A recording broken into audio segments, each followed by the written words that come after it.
wabarakatuh. Pertemuan pertama mata kuliah pemrograman web dasar, kita akan bahas mengenai kontrak perkuliahan dan konsep dasar pemrograman web. Dalam mata kuliah pemrograman web dasar, kita akan membahas tentang berbagai jenis bahasa pemrograman web, serta diharapkan mahasiswa dapat memiliki kemampuan menjadi seorang web developer atau pengembang web. Strategi perkuliahan yang akan dilakukan yaitu teleconference, praktikum, diskusi forum dan tanya jawab, tes kompetensi, dan presentasi proyek.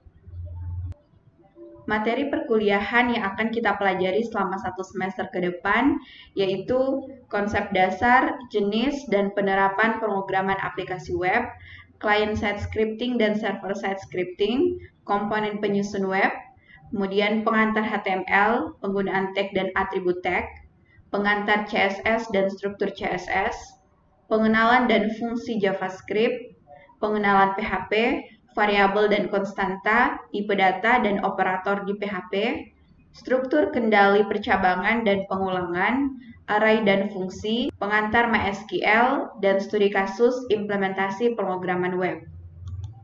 Selanjutnya peraturan perkuliahan. Yang pertama, mahasiswa wajib menggunakan nama sebenarnya, bukan inisial atau samaran atau alias dalam Zoom meeting. Kemudian mahasiswa wajib menjaga etika komunikasi yang baik karena dalam pelaksanaan teleconference akan direcord. Berpakaian rapi dan sopan.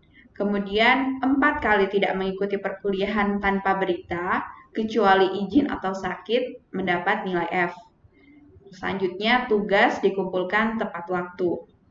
Persentase penilaian mata kuliah pemrograman web dasar ini yang pertama kehadiran sebanyak 10%, kemudian tugas 25%, UTS 30%, dan UAS 35%. Kehadiran diperoleh dari keaktifan selama diskusi forum dan teleconference, kemudian tugas yang diberikan secara bertahap, kemudian UTS di minggu ke-8, dan UAS di minggu ke-16. Berikut ini merupakan range penilaian yang akan digunakan dalam mata kuliah ini. Baik, selanjutnya pembahasan mengenai Learning Management System. Kita akan maksimalkan penggunaannya, jadi bisa diakses di http://ol.stimikmulticom.ic.id. Dan ini penting, rajinlah untuk cek beberapa menu berikut di dalam LMS Stimik Multicom Bolang Mongondo.